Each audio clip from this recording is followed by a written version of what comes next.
Hi, I'm Keegan, and it is September 14th, and I will be interviewing my dad.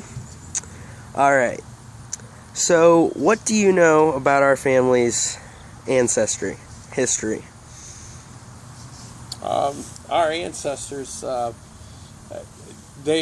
guess as far back as I've understand, basically from what my dad has told me, is that they go back as far as Austria, and the actual name was called Hudler back there in Austria, and they worked their way down, and the next thing that my dad told me about was that Napoleon's physician was a Hudler, and from there they went to England, and from England they came to the United States via boat, probably in the 1700s, and they came in through South Carolina, and the first Hudlers were loggers, and the Hudlers that were loggers worked as the logging moved west. They moved west, and they ended up in like Mississippi, Alabama area, and where they had plantations, and they and some of them were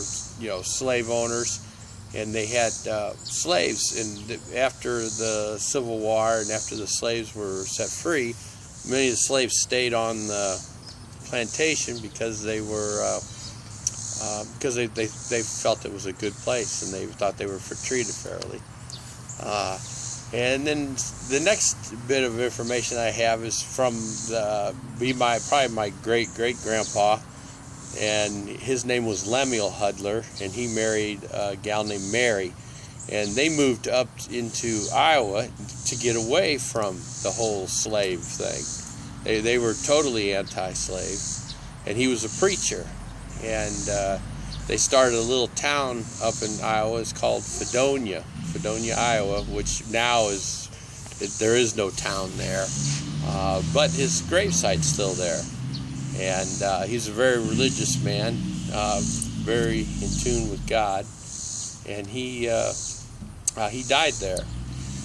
But he had like 10 kids or something, and most of the kids went to California.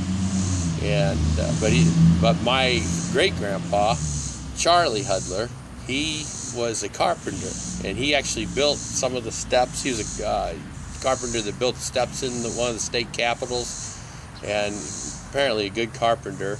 But he ended up in St. Louis, and that's pretty much all I know about him. And then my grandpa, which would have been Russell Crawford Hudler, he was actually a very worldly man. He went after money and success with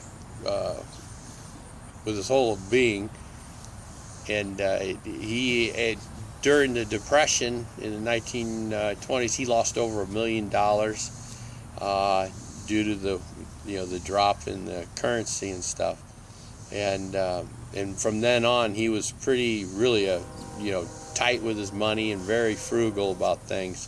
But he and his wife also homesteaded out in Colorado, along with his, I think, 7 sisters, and they all had a ranch out in Colorado that was altogether about 5,000 acres. My grandpa had 2,000 acres, and they only stayed out there long enough to homestead it to get the land. Then they came back because they lived in Webster, and he actually maintained the house in Webster while my grandma actually did the homesteading out in Colorado, which was really quite interesting because she used to have to, she's 14 miles from a blacktop road, and she used to have to go down to meet a wagon for her groceries and then go back. And my dad was 2 years old and his sister was 1 year old when they moved out there. And the old cabin, it's collapsed now, but you can still see kind of the remnants of it. And my dad and I put a stone out there in honor of my grandma for homesteading. But my grandpa, he had farms in Illinois. He had when he died, he had 3 farms in Illinois, and multiple little properties all over Illinois, around Litchfield and Hillsboro, Mount Olive. But he had no regard for God. He had no use for religion, and so he, like I say, he was pretty worldly, probably the most worldly man I ever knew.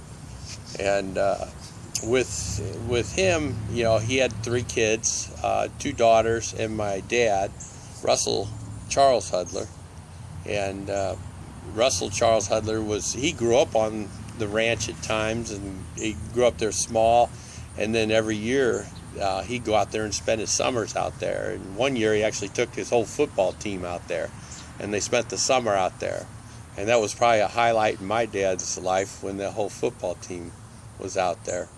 But my dad was a carpenter, and he actually built a church out there. It was a Catholic church. I think it was Our Lady of something out there in Grand Lake, Colorado.